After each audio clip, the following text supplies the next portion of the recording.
Hello, Nina. Do you hear us? Yes, I can hear you loud and clear. Do you hear me? Very nice to have you over here. And we are all ready and eager to find out what you have to say to us about your system in Uppsala and in Sweden. So if you are ready, then we are ready. And so feel free. The floor and the audience is yours. Thank you. My name is Nina Lindquist. I am the head of unit for the guidance counselors in adult education at the Uppsala municipality. My background is that I'm a teacher from the youth gymnasium and also principal for adult education, the school adult education. And then I ended up here. So I will start. The plan for the presentation is that I will explain how adult education is built on the youth school system. So I'll give a short background on the Swedish school system, just to give you the context of adult education. And then I will talk about how we work in Uppsala with adult education. So I'll take the first slide now, please.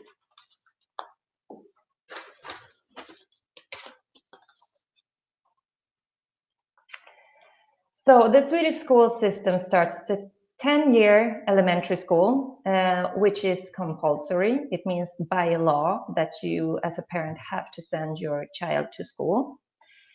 After that, it's 3 years of upper secondary school, secondary education. That is what we call the gymnasium. I think you call it gymnasium as well in Estonia. I think I heard the word at least. When you choose gymnasium, you choose either vocational or theoretical. And the vocational exam leads to a job, hopefully. And the theoretical program is more towards university. And underneath those theoretical program, you can choose either natural science, social science, economics, and so forth. Click.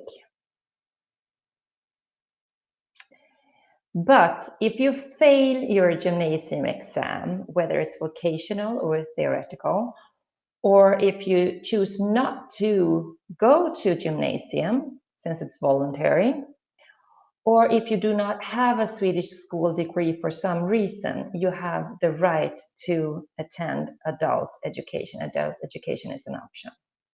So next slide, please.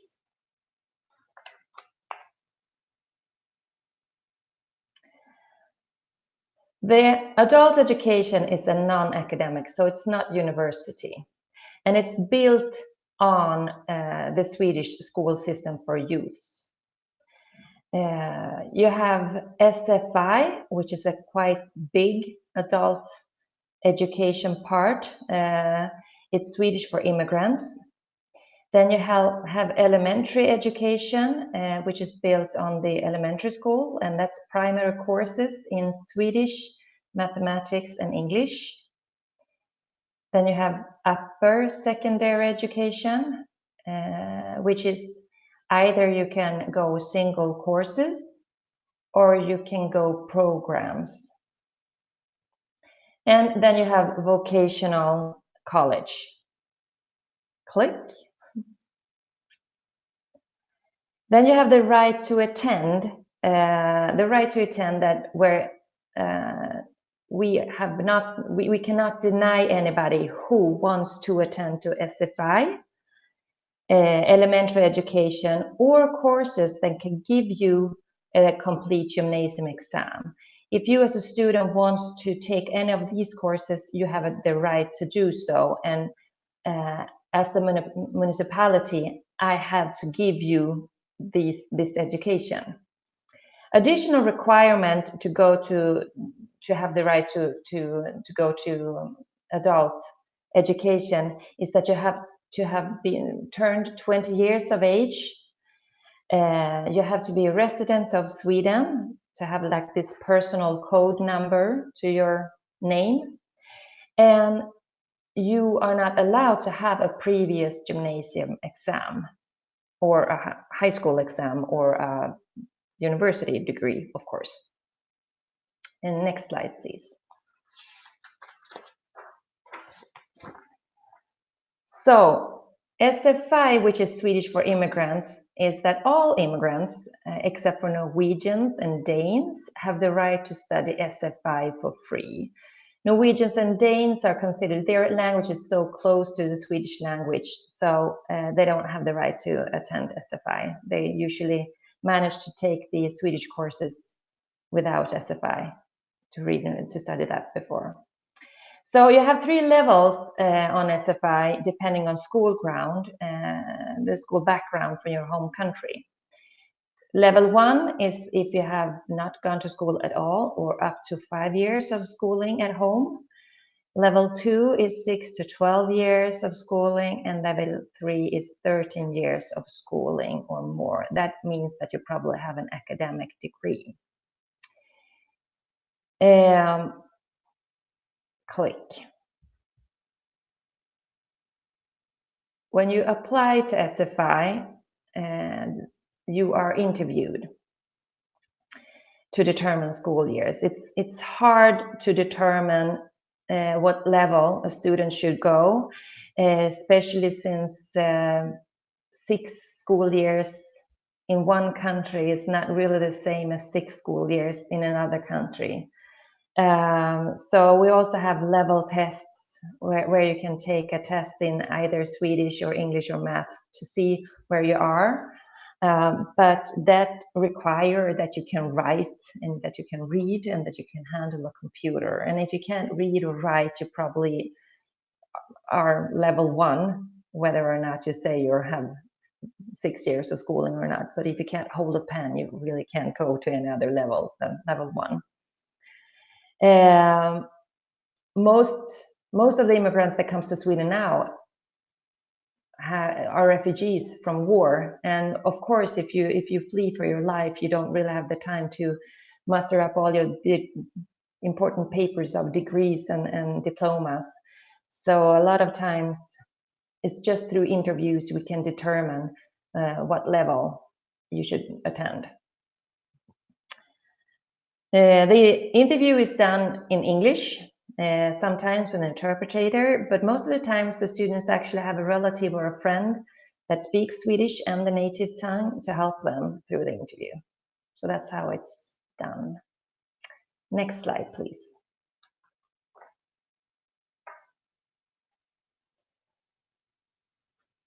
Primary and upper secondary courses.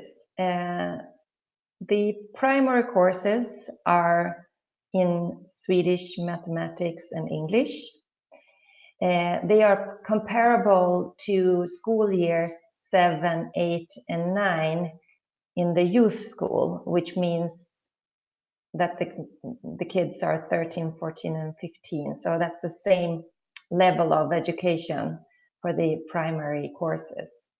And to attend to a vocational education, after you have to have those primary courses. You have to be passed in that. So a lot of immigrants, they go for SFI first, and then they take the primary course, and then they apply for a vocational program to become maybe a plumber or something like that afterwards.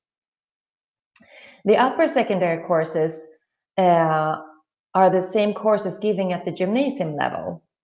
And offered are courses that you need for a gymnasium degree. And then there it is very individual, of course, because it's very individual. If Anna needs math and Thor might need English to have their gymnasium degree. So we have to be able to provide all the different courses that is needed for that.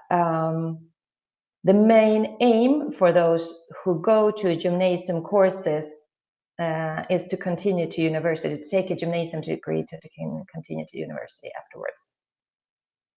Click. Both primary and upper secondary courses are just 10 weeks long, so the pace is quite high. We start 5 times a year, so we don't wait into like follow a normal school year. We start 5 times a year just so that you as a student can take your gymnasium exam faster, so you can faster come into university or you can come out in jobs. The pace is high and it can be tough, especially if maybe you work full-time or part-time, you have small children and so on. So it's not an easy choice to make to go to adult education. It's quite hard. It requires a lot from you. Next slide, please.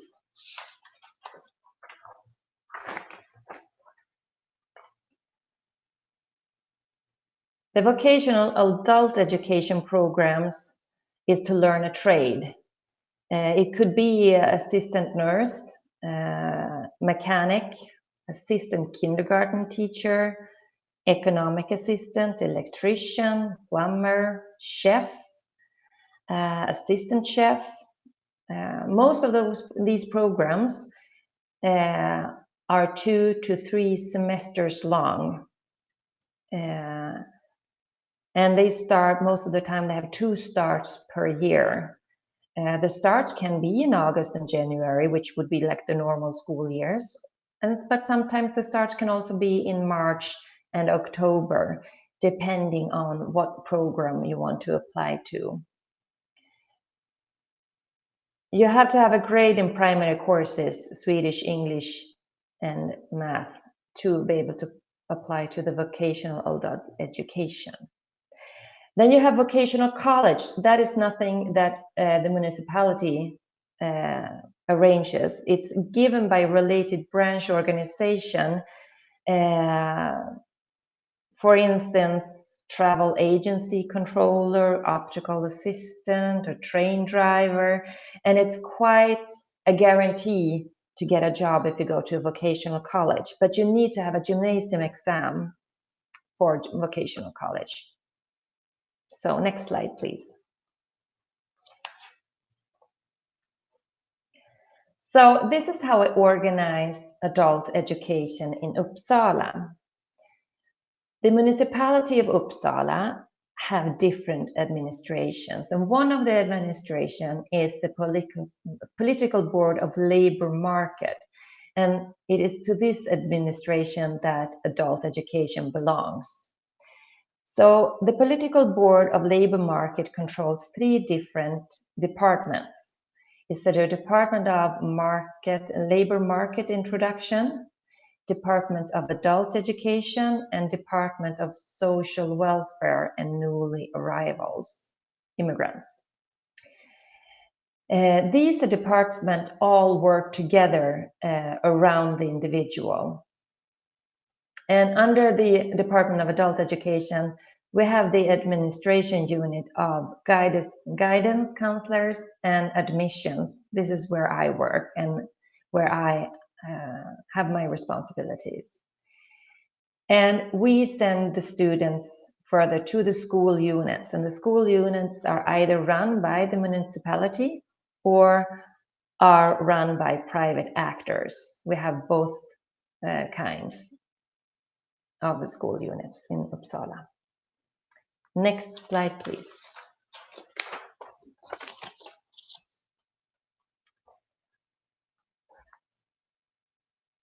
If we start with the first point.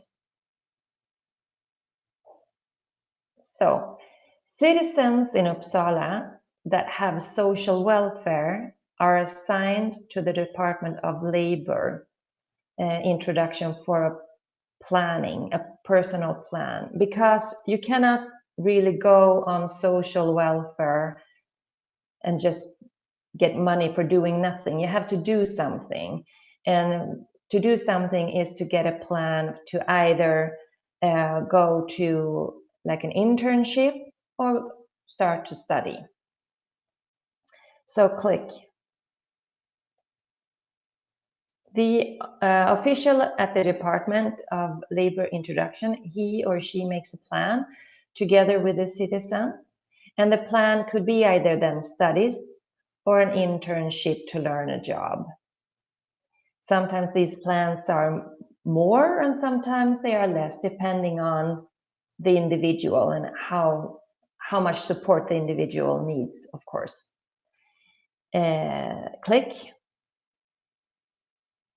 If the plan is studies, the counselor will book the citizen with a guidance counselor, and the guidance counselor will help him or her to sort out previous school experience, grades, and of course, interests and strengths. What is this individual strengths and what is it he or she is interested in to work with in the future? Click. But my guidance counselors, they meet all citizens, not just people on social welfare. They meet everybody who has concerns or questions about the future. What should I be when I grow up? Kind of questions. And of course, everybody is welcome and talk to a guidance counselor, not only people sent from social welfare or labor introduction. You just have to be a citizen of Uppsala, then you're welcome. Next, please. Next slide, please.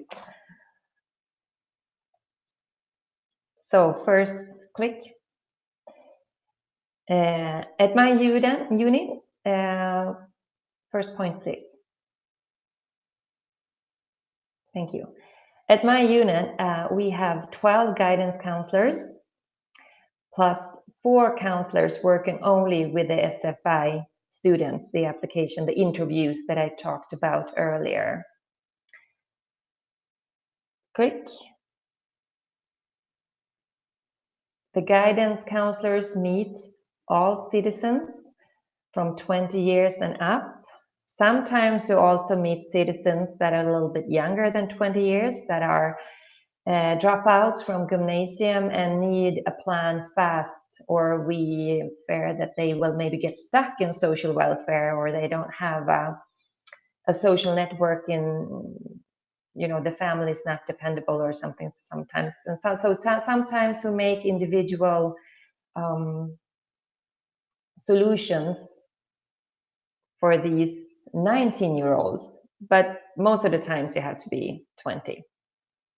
Click. The guidance counselor's main aim is to help and guide and plan for future studies. It's mostly studies you plan for, not really work, not jobs. The job plans are made for by the colleagues at the labor market introduction division. But the study to start to study as an adult can be quite a big decision to make. Click. Therefore, it's a big difference guiding adults compared to youths that are already in school. Since adults already almost have a life, they have experience from previous working conditions. Maybe they have a job right now, but they don't want to keep that job. They want to do something else. Maybe they want a better job. Most of the time they have a family. They have children. They have a spouse. They have bills to pay. They maybe have a mortgage on the house or the apartment or the car.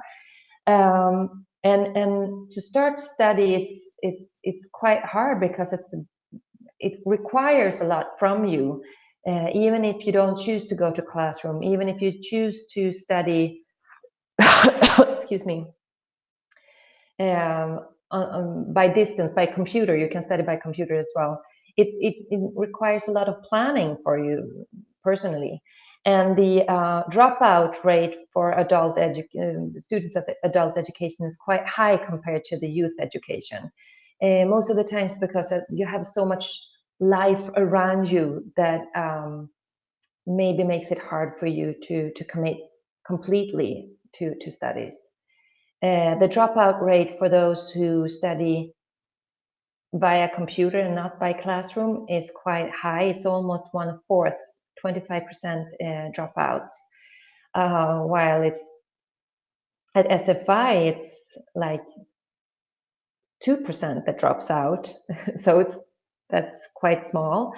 And in the gymnasium courses and the primary courses, it's less as well. It's around 10% that drops out. But most of these courses are also in classrooms, which means that a lot of these courses more young adults go to, because they most of the time have a life situation where they actually can go to classroom, while study via computer distant studies is mostly older students, like you have passed your 30s or something like that, and then you have a life like little children and stuff that makes it hard for you to prioritize studies. And what we also have to support the students click is a health team. A health team has special needs educator, we have a social worker, we have a psychologist, we have study coaches working with our students to help to plan the studies. To be able to have the right to get this help, you have to be diagnosed or maybe experienced disabilities. Maybe you have experienced mental illness, or you have multiple earlier school failures. Most of the times maybe it's because of mental illness or a disability that has not yet been diagnosed. We find a lot of adults that have dyslexia that wasn't discovered in the school years, for instance. And also newly arrivals, sometimes it's hard to know if it's dyslexia or if it's just struggling with the language. But we do those tests as well. And that could be a reason why you don't have a progression in your studies. But this team is very important to some of our students to finally get your gymnasium exam or your vocational degree. So you can go out and be a good citizen, get a job, pay taxes. That's what we all want. Anyway, this is how we work in Uppsala. And now I'm open for questions. Thank you.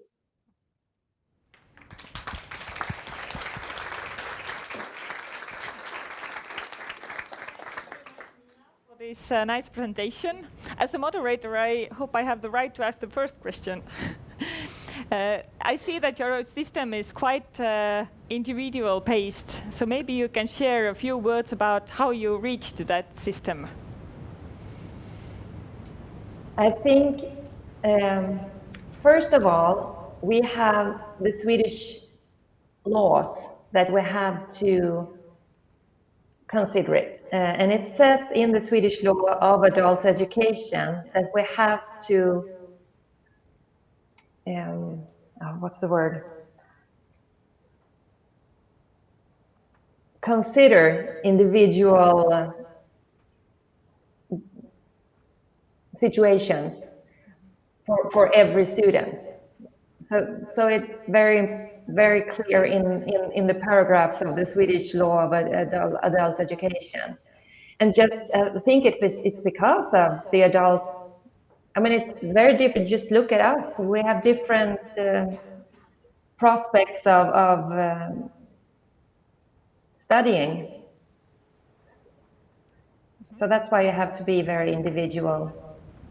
Okay, so thank you. So, palun, nüüd on aeg teie käes küsida küsimusi ja meil liigub saalis ringi Külliki, kelle käes on mikrofon ja kes aitab teil tõlkida eestikeelsed küsimused kohe inglise keelde, nii et tundke ennast vabalt, küsige julgelt eesti keeles ja küll me need küsimused Niinale vahendame. Ja juba tulebki esimene küsimus.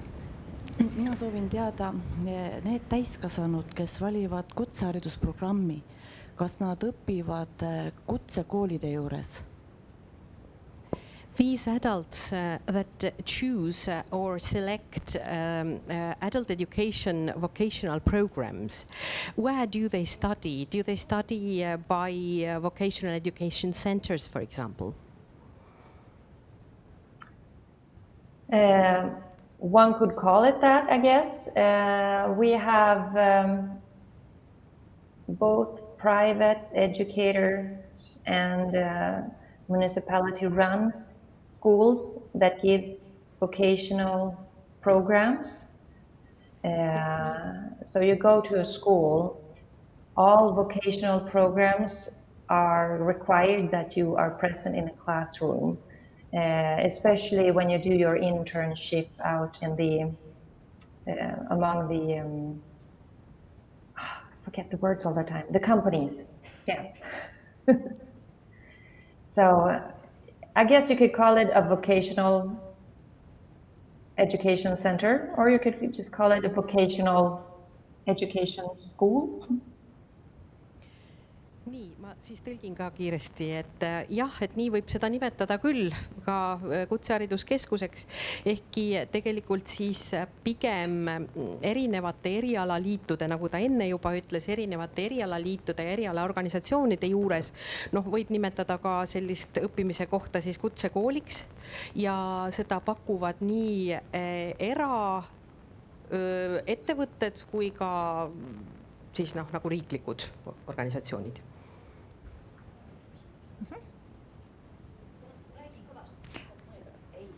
Kasutame mikrofoni ja siis kuulevad ekraani taga meid ka kõik. Ja, et kas viimase 5 aasta jooksul on teil neid inimesi, kes on korduvalt koolist välja langenud, nende arv on kasvanud või on jäänud samaks? Meil Eestis on natuke vist kasvanud. Keda teie kinni püüate, teie süsteem, ma mõtlen? What about the last 5 years? Has the number of people who have so-called multiple failure at school, has this number increased? And so the people who you have reached, has this number increased? The ones who have failed at school. Yes, yes.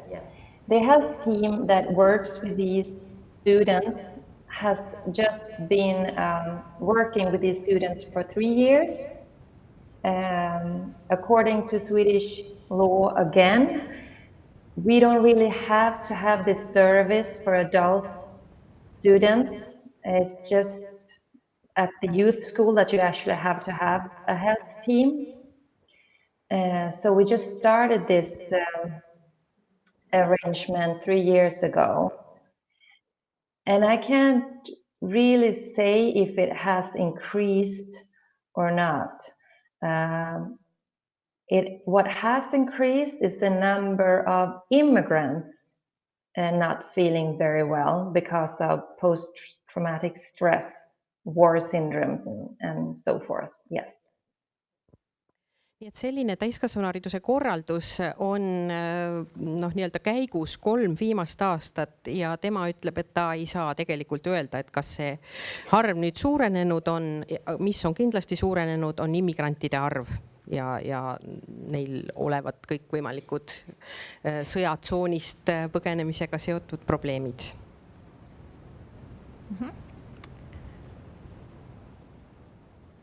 Siin oli.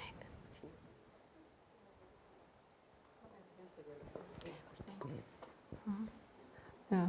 Okay. Thank you very much for a very interesting presentation. My name is Riina, and my question, I have actually 2 questions. One is, do you have any problems in this system as well? And if you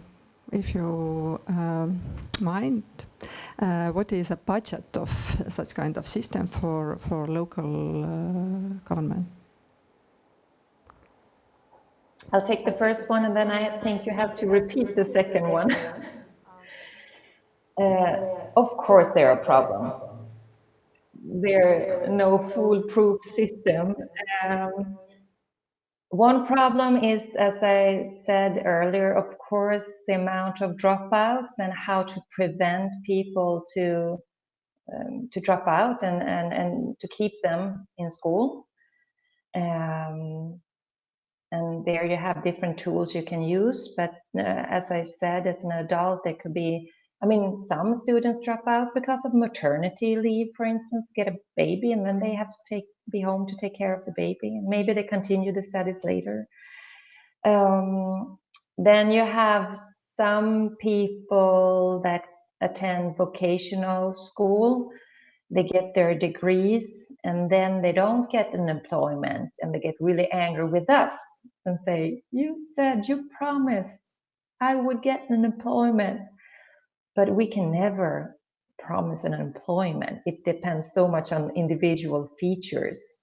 Maybe you're just not the person that this company was looking for.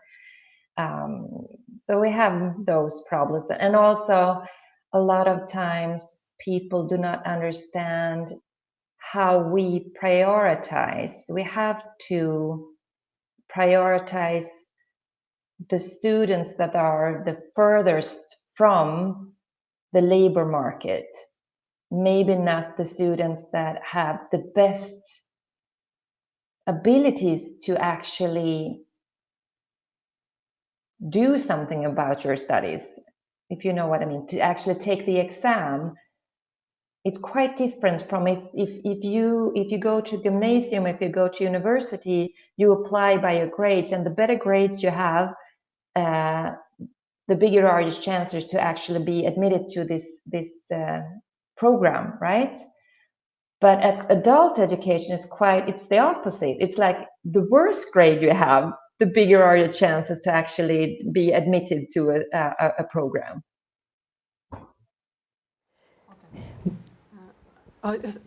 Teeme siis lühikokkuvõttega siiski, et ei ole olemas lollikindlat süsteemi, nagu öeldi, ei ole see ka nende oma selline. Kõigepealt, et väljalangevus on suur, oli esimene, mida mainiti, esimene probleem, ja sellel võib olla erinevaid põhjuseid. Siin toodud oli näiteks inimene saab lapse ja on temaga kodus ja ei saa õpingutele pühenduda. Teine probleem oli see, et inimene läheb küll kutseõppesse, saab seal ka diplomi, aga ta ei saa tööd. Ja probleemide või siis õigemini pretensioonidega pöördutakse nende poole. Ja kolmandaks oli mainitud seda, et täiskasvanuharidusse võetakse just eelkõige need inimesed, kellel on kõige väiksemad eeldused, väiksemad võimalused tööturul läbi lüüa. Koolis on teistpidi ja siis jälle siit võivad tekkida sellised pretensioonid, et miks mind ei ole võetud, mul on ju head eeldused ja inded. Yeah, thank you very much. Actually, yeah, it was also very useful information, but actually I meant about the system of your adult educational, you know, this, how you do this. This, let me say, slide number 7 and slide number 8.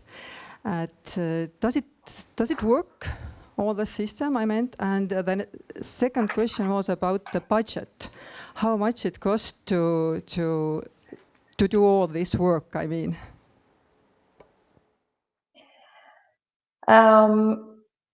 Yeah, the cooperation between the departments can always improve, of course. We have a lot of times we have the problem with communication and information between the departments that affects our work, of course. But now we have assigned, every counselor has their own contact at the labor, what do I call it? Labor market introduction. And at the labor market introduction, the counselors there have their own named counselor at the adult education. So it's they have a good dialogue about the individuals that they have in common.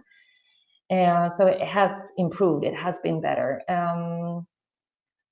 Then sometimes, well, actually we are about to introduce another, like a guidance counselor's light. in combination with a labor market counselor light that can help people that doesn't need this like deep guidance dialogue, and maybe they know what they want to do. I want to be assistant nurse, what requires for me to apply for that, and they can help do the application. They can help making a short introduction note for if they want to apply for a job, for instance, and be like a help for the citizen that just have like minor problems, so to speak. And these people, they are called education and job coaches. So they can help like on a lighter scale, and they work both with the Department of Labor Introduction and the Adult Education Department, and they get information from both departments and work with both the legislation of both labor market and adult education. So I guess that's a big win, I guess, also. About the budget, of course, there's always a question about money, and it's expensive. It's very expensive to have adult education. And I think if we didn't have a law that said that you had to have adult education in Sweden, we probably wouldn't have one. But we do have a law, and then we are obliged to give the courses and the schools. Some municipalities have chosen not to have any own run schools. They have private actors in all courses, in SFI, in primary school, in every courses, and just have private actors, and they pay the private actors. They get like a bill and they pay the private actors. Municipality of Uppsala have chosen to have both. But it is actually cheaper for us to have private actors, because then we don't have the costs of personal salary, we don't have the cost of rent for the school buildings and so forth. And it doesn't go, that economic responsibility doesn't fall on us. And also with a private actor, you can actually dimension a little bit easier. You can say, well, don't start this course, but start that course. If you have your own run municipality school, you have the costs of the salary of a teacher, whether or not you run the course or not. And you have the rent for the classroom, whether or not you run the course. I understand that some municipalities have chosen not to have their own schools, to just buy all adult education instead. I really can't say anything about the exact costs because I don't have the numbers with me, so I don't really want to talk about that.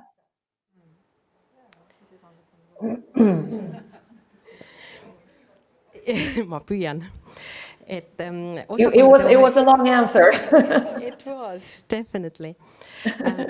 Et osakondade vaheline koostöö kindlasti võiks olla parem, nagu ta alguses mainis, et aga nüüd on täiskasvanuhariduse nõustajal siis selline oma konkreetne kontaktisik seal tööturu juures, nagu ma aru sain. Et siis võib-olla see info paremini jõuab ühelt inimeselt teisele.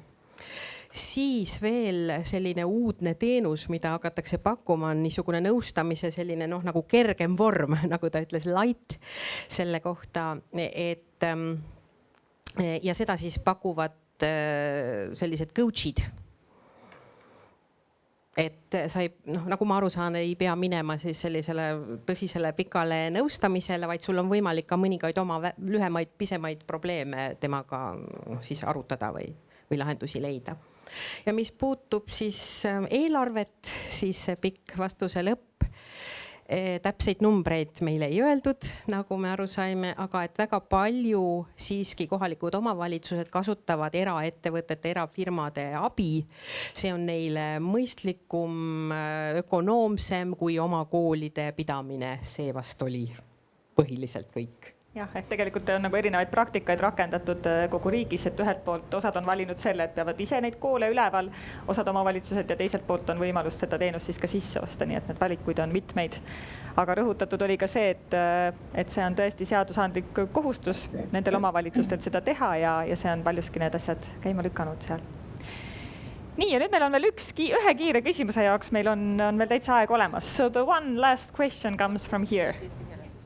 Et minu küsimus on seotud sellega, et kuidas nad jõuavad oma ütleme õpilasteni, et kas inimesed tulevad ise, kas siis täiskasvanud või siis vastavalt noored või kuidas ja kas neil on siis selleks mingid kindlad koostööd, et nende inimesteni tegelikult jõuda, sest väga tihti on just see raskuskoht, et jõuda nende inimesteni, keda siis koolitada. The question is, how do you reach the adults that come to your counseling? Do you cooperate with someone? Do they come to you themselves? What is the procedure? Adult education as a school form is 40 years old in Sweden, so everybody knows that it's an option. Then maybe not everybody knows where the guidance counselors are or how to get a hold of us. But we do, as most other I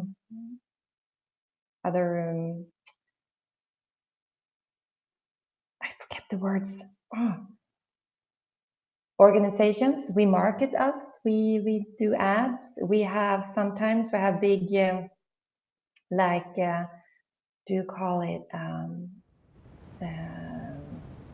mass or like where every educator can show up themselves, and we are there and we can help people to apply, and we arrange for all our schools to come to this mass and have tables and students or to be students can come and talk to all the educators and so on. We have a lot of work with the Authority of Unemployment in Sweden, which is a government-run authority, and they help us to reach out to people that has signed in there, the unemployed that has to have another job, and they say you can go to adult education. And this is the address. This is where you can find guidance counselors who can help you to decide what to do. So we have different channels.